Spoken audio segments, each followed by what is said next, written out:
Live from our 7 Tasmania studios, your nightly news with Rachel Williams begins now. A 17-year-old Devonport girl has died in a single vehicle crash. Police were called to Durkins Road in Coiba just before midnight after the car left the road and crashed into trees. Officers say she died at the scene. Anyone who witnessed the crash is urged to contact police. Tasmania Police is continuing to investigate a violent armed robbery at the Foreshore Tavern early yesterday morning. Police say 2 men entered the on-site apartment of a worker and threatened him with a gun to open the safe before they tied him up and fled with a significant amount of cash. The offenders were wearing dark clothing and had their faces covered with hoods.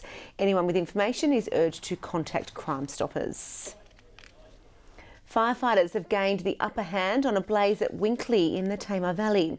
Rain and cooler conditions have helped crews to contain the fire on Rookery Road, which has burnt through 250 hectares of land. Investigators are still working to determine the cause, but believe an angle grinder may have been to blame. Wet weather has seen a slow start to Launceston's weekend of great food and produce, but Festivali organisers are confident the crowds will trickle in tonight, albeit wearing raincoats. Don't worry about fitting in. At Festivali, you just need to have a good time. You guys the best dressed here? Well, we'll let you judge for yourself. What? Crowds took refuge under umbrellas. Others couldn't get enough of the wet weekend. Oh, I love it. I'm wearing a t-shirt. It's great. Yeah. Bring on the rain. If the day was too grey, you can always dress bright. I love the ambience of it and that all the beautiful food and culture is in one area. First-time visitors were lured in. I'm from Southwest Victoria. I've just moved to Lonnie, so this is my first Festivali. Smiles also on the faces of new stall holders. Our first year, so the distillery's only just over a year old, so our first time at Festivali, it's been positive so far.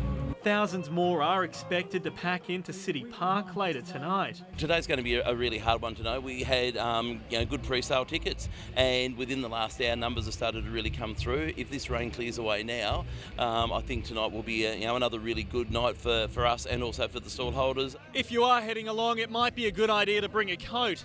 That way the rain won't dampen your spirits. 1 gin and tonic, please. Thank you very much. The food and fun continues tomorrow. Sean McComish, 7 Tasmania News. And in Tasmania, 2 people are being tested in an attempt to rule out a coronavirus diagnosis. A man who fell ill on a Jetstar flight from Melbourne yesterday has undergone testing at the Royal Hobart Hospital. Meanwhile, a woman who recently travelled to China was also isolated in Hobart yesterday as she awaits her results. And in disappointing news for event organisers, the annual Tasmania Chinese Lantern Festival, scheduled for next weekend, has been cancelled due to concerns over the potentially deadly virus. A Waverley man is in custody after allegedly driving erratically and hitting a pedestrian in the early hours of this morning. Police say the 49-year-old man is accused of crashing a car, damaging a parking machine and striking a pedestrian in the Patterson Street car park.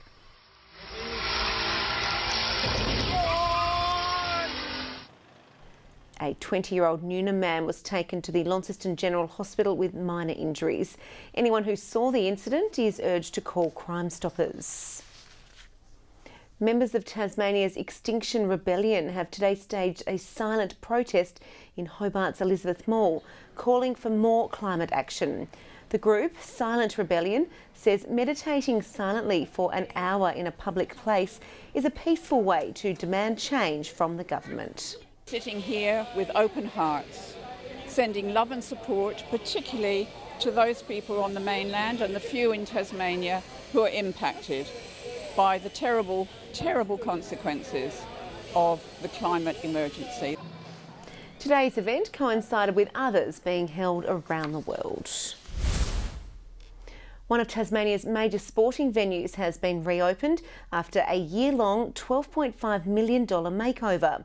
The new Elwick Racecourse track today received an official blessing before being put to the test. This race 1 year in the making. And we're off. and a new era of racing begins in Hobart. This time last year, the Elwick racecourse was shut down, undergoing a multi-million-dollar makeover. But today it officially reopened, a traditional blessing of the track ceremony marking the occasion. We thank you for your wonderful creation of the thoroughbred horse and for the sport of racing which we enjoy so much. We've completely rebuilt the track and it's a beautiful draining track now. It's world class. The Tasmanian racing industry is a significant Tasmanian employer, and this track now will just complement the fantastic work that's been done in this industry over the 150-year history.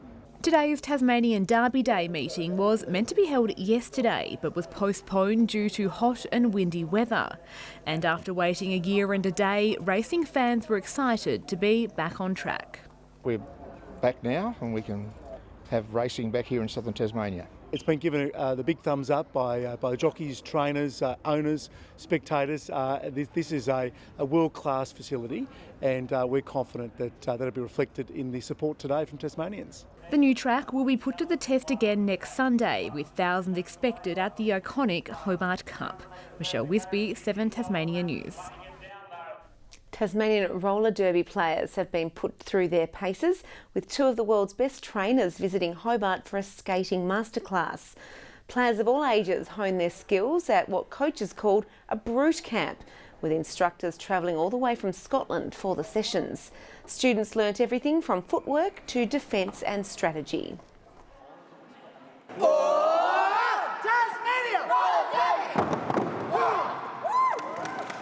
We're learning a lot of new skills, strategies, gameplay, so all to do with the roller derby game, and it's all hopefully improve all of our games. Roller derby is rapidly increasing in popularity in Tasmania, with teams based right across the state. Well, a dry summer hasn't stopped Launceston's greatest gardeners at this season's flower show. More than 40 exhibitions ranging from dahlias to gladioli filled St Albie's Hall. Budding green thumbs also had a chance to show off their work. If you didn't get a chance to stop and smell the roses, the show continues tomorrow. A new initiative helping first home buyers enter the tight property market sooner has kicked off today. Tasmanians are being encouraged to make the most of the federal government scheme, which means buyers only need a 5% deposit for a home loan. Only 10,000 of the guaranteed loans are up for grabs this financial year, with thousands of Australians already showing an interest. Skating tricks and tumbles were on show at the West Hobart Skate Bowl today for the annual Jam, attended by some of the best local and interstate skateboarders. The event welcoming skaters of all age groups with a focus on old school competition. It's terrifying but tantalising. The West Hobart Skate Bowl, the source of spectacular thrills and spills. Great event, gets everyone out, all the old boys, all the young kids, the young grommets, and yeah, it's a great day out. The cream of the crop showing just how it's done. This is the 18th West Hobart Skate Jam, a serious competition and chance for some of the best locals to ride alongside interstate counterparts. It's gnarly. We get skaters from all around Australia come down.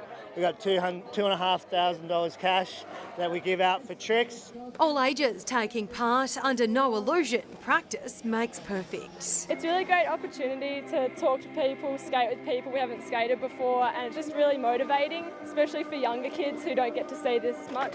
This site is not just any old skate park. It's known as the Bowl and is said to be one of the oldest of its design in the Southern Hemisphere. It's a bit of an old relic, gets kind of left alone, so they get to see its potential and they just get pumped on rad skaters, you know. Proving Tasmania's skate scene is alive and well.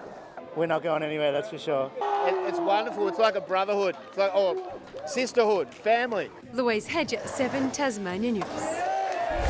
Well, Aussie Madison Inglis is through to the finals of the Burnie International after defeating the second seed Spain's Paula Badosa. Fellow Aussie Ivana Popovic was defeated by the United States' Sasha Vickery. While in the men's signals, Aussie Jason Kubler had a heartbreaking loss 6-4, 6-1 against Germany's Yannick Hanfmann. Japan's Taro Daniels secured a 6-3, 6-1 win against Great Britain's Jay Clark. There's uncertainty tonight around whether the National Sprint Car Championships will go ahead in Latrobe amid wet conditions. Last night's main events were cancelled due to rain. It's the first time the national title has been held in Tasmania in 7 years. Locals vying for glory include Sean Dobson and Jock Goodyear. They're not quite ready for the ring yet, but they're not far off. A new generation of Tasmanian boxers have slipped on the gloves for a sparring session with Olympian Jamie Pittman. More than 30 aspiring athletes took part in the Futures training camp. There's a lot of potential. The clubs are doing a great job down here, and it's a credit to the athlete coaches and the local home coaches in Tassie. Meanwhile, Boxing Tasmania says it's set up a new entity with Boxing Australia after it was deregistered last year. Good evening. Rain in most parts of the state today, with Launceston reaching 24 degrees, 22 for Burnie, Hobart reaching 21 and 20 in Devonport. Flinders Island, the state's top with 29 degrees, Friendly Beach is 28, 27 in St Helens, Ooze 25 and 22 in Lyowini. Mid-level cloud covered the north and east of Tasmania today, with stripy low-level cloud over the southwest. Afternoon convective cloud lies over most of eastern Australia and low cloud lies over oceans to the south of the country. Tomorrow, two cold fronts sit either side of Victoria and Tasmania. High pressure ridges sit over coastal Queensland, while a trough sits over coastal Western Australia. Winds west to northwesterly tomorrow, 20 to 25 knots, reaching 30 to 35 knots in the south during the afternoon. A strong wind warning is current for Tasmanian coastal waters and includes all southeast inshore waters and all inland lakes. A gale warning for westerly winds is also current from Tasman Island to Low Rocky Cape. Tomorrow, Hobart and Richmond showers and 22, Ooze reaching 20. Launceston a shower or two and 21, 21 in Devonport and 18 in Deloraine. 19 in Burnie, Strawn showers and 18 and 19 in Curry. And on the east coast, St Helens 22, 23 in Swansea and Whitemark reaching 20. The UV for tomorrow is very high and extreme across the state. Looking on to Monday now, showers across the state with fresh westerly winds. Fine on Tuesday with west to southwesterly winds. And on Wednesday, fine apart from possible showers in the southwest. Perth 34 tomorrow, 23 in Adelaide, storms in Canberra and Sydney, and Brisbane 33. And currently Hobart 18 and partly cloudy, Launceston showers and 17, and Devonport mostly cloudy and 18. And that's the weather tonight, Rach. Wonderful, thank you for that, Chelsea. Well, that's all your news for now. Thanks for joining us. Have a great evening. We'll see you at 6 tomorrow night. Bye for now.